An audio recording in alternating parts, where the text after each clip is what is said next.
So hello friends, welcome back to our YouTube classes DST tutorial. So आज के इस lecture में हम लोग करने वाले हैं class 9 R S. Agrawal maths and हमारा चैप्टर चल रहा था वही क्वाड्रिलेटरल, जिसमें हम लोग करने वाले थे एग्जाम्पल्स। आज हमारे पास एग्जाम्पल वाले सीरीज में एग्जाम्पल नंबर 7 है। सो अभी तक आपने हमारे चैनल को अगर सब्सक्राइब नहीं किया है तो सब्सक्राइब कर लें और बेल आइकन को प्रेस कर लें सो डैट कि आपको नोटिफिकेशन टाइम पर मिल सके। सभी वीडियोज़ अपलोड किए जा चुके हैं। सभी वीडियोज़ का डिस्क्रिप्शन बॉक्स में मैंने प्लेलिस्ट लिंक दे दिया है, आप वहां से जाकर सारे वीडियोस देख सकते हैं और अपने फ्रेंड्स के साथ शेयर करें और हमारे वीडियोस को लाइक करना ना भूलें। सो अब स्टार्ट करते हैं हमारे example number 7। So in the designing figure, ABCD is a square. A line segment DX cuts the side BC at X and the diagonal AC at O such that angle COD is equals to 105 degree and angle OXC is X degree. Find the value of x. आपको कह रहा है यहाँ पे एक figure है ABCD और यहाँ पे स्क्वायर है ये ABCD। यहाँ पे बोल रहा है DX जो है वो BC के पास X पॉइंट पे जाकर BC को कट कर रहा है एंड ये जो DX है डायगोनल AC को भी कट कर रहा है O पॉइंट पे। सो जैसे ये O पॉइंट पे कट किया, यहाँ पे एक एंगल बनता है COD, वो बनता है 105 का। और फिर जो यहाँ पे एक एंगल बन रहा है ये X डिग्री बन रहा है, आपसे पूछ रहा है कि ये कितने डिग्री का होगा। सो चलिए अब इसे हम लोग देखते हैं। सो यहाँ पे मैंने ये बना रखा है फिगर और ये जो क्वेश्चन के इंपॉर्टेंट पार्ट्स हैं मैंने इसे लिख रखा है यहाँ पे। सो अब चलिए अब इसे देखते हैं कि कैसे सॉल्व करेंगे। सो अब आप जानते हैं क्या कि ABCD क्या है। ABCD is a square, right. तो जैसे ही ये स्क्वायर है यानी कि इसके सारे के सारे साइड क्या हो जाएंगे, इक्वल हो जाएंगे। यानी AB equal to BC is equal to CD is equal to DA। इसके जितने भी प्रॉपर्टी होते हैं आप लिखिए। साथ ही में इसका क्या होता है, एंगल चारों इक्वल होगा। यानी angle A is equal to angle B is equal to angle C is equal to angle D is equal to 90 degree. सभी एंगल इक्वल होते हैं 90 डिग्री के ना। सो अब यहाँ पे आपको कह रहा है कि यहाँ पे एक डायगोनल है इस ABCD स्क्वायर का AC नाम का। सो डायगोनल क्या करता है, बेसिकली ये स्क्वायर में जो डायगोनल है उसके एंगल को कट करता है, बाइसेक्ट करता है मतलब। सो यहाँ पे AC is a diagonal of square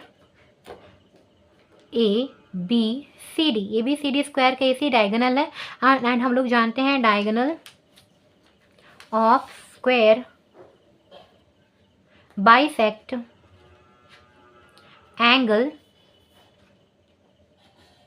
को बाइसेक्ट करता है। सो यहाँ पे जो एंगल है C इसे बाइसेक्ट कर रहा है ना, ये एंगल A को एंड एंगल C को बाइसेक्ट कर रहा है।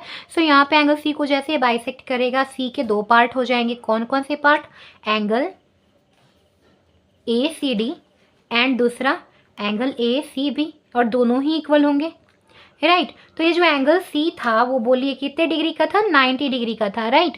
सो 90 डिग्री के दो पार्ट हो गए यानी कि दो इक्वल पार्ट हुए।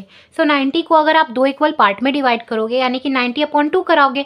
सो 90/2 कितना हो जाएगा, 45 डिग्री। यानी जो दोनों एंगल्स होंगे कितने कितने डिग्री के हो जाएंगे, 45 डिग्री के हो जाएंगे। तो ये वाला एंगल इस साइड वाला 45 डिग्री, इस साइड वाला एंगल भी 45 डिग्री। सो अब आप ध्यान से देखिए, आपके पास ये जो एंगल है, एंगल ये दोनों 45 के बन गए हैं, राइट। अब आपको क्या करना है नाउ, अब आप बोलिए कि ए जो DOX है इज ए स्ट्रेट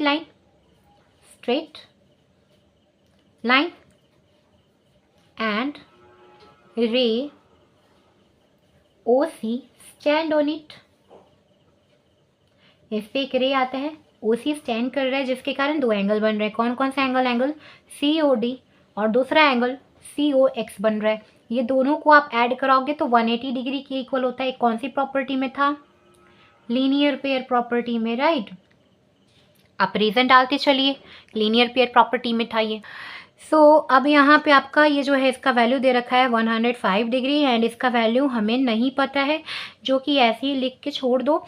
एंड ये 180 डिग्री दे रखा है। सो यहाँ से COX का वैल्यू आप फाइंड कर सकते हो 180 डिग्री माइनस 105 डिग्री। एंड यहाँ पे जैसे आप इसको सब्ट्रैक्ट कराओगे ये 575 डिग्री का आ जाएगा। So angle COX is equals to 75 degree हो जाएगा। इसकी वैल्यू 75 आ गया। अब आप बोलो कि अब आप लिखो इन ट्राइंगल COX ट्रायंगल में अब आप आ जाओ। सो देखो यहाँ जो COX ट्रायंगल है इस वाले में मैं यहाँ पे बना देती हूँ एंगल, जो ट्रायंगल है COX देखो ऊपर में यहाँ सी है, ये आपने फाइंड किया 45 डिग्री का था, ये ओ है, यहाँ पे एक्स है जो कि आपको एक्स डिग्री का है यहाँ पे गिवन, और ये अभी आपने फाइंड किया ये कितने डिग्री का था, 75 डिग्री का था, राइट। सो अब इन तीनों एंगल को आप ऐड करो। सो एंगल लिखो C O X plus angle O C X plus angle C X O is equals to 180 degree. कैसे? सो एंगल सम प्रॉपर्टी, जिसमें हम लोग कहते हैं सम ऑफ, तो इसे हम लोग कहते हैं angle sum property, sum of angle all angle of a triangle is equals to 180 degree. So see x की वैल्यू आपको पता है कितना डिग्री है, 45 डिग्री, एंड यहाँ पे सी ओ ना, सो सी एक्स की वैल्यू आपको पता है कितना 75 डिग्री है, एंड ओ सी एक्स की वैल्यू आपको पता है कितना 45 डिग्री है, एंड सी एक्स ओ की वैल्यू यहाँ पे कितना गिवन है, एक्स डिग्री गिवन है। यही तो फाइंड करना था, इन दोनों को ऐड करा लो 120 डिग्री, एंड ये बन जाएगा 180। सो यहाँ पे जैसे आप सब्ट्रैक्ट करोगे x is equals to 180 minus 120 degree which is equals to x is equals to 60 degree. X की वैल्यू कितनी डिग्री आ गई, 60 डिग्री आ गई। So this is our correct answer. So आज के लेक्चर में इतना ही, नेक्स्ट क्वेश्चन हम लोग नेक्स्ट लेक्चर में करेंगे। So thanks for watching, keep learning with DSTU tutorial.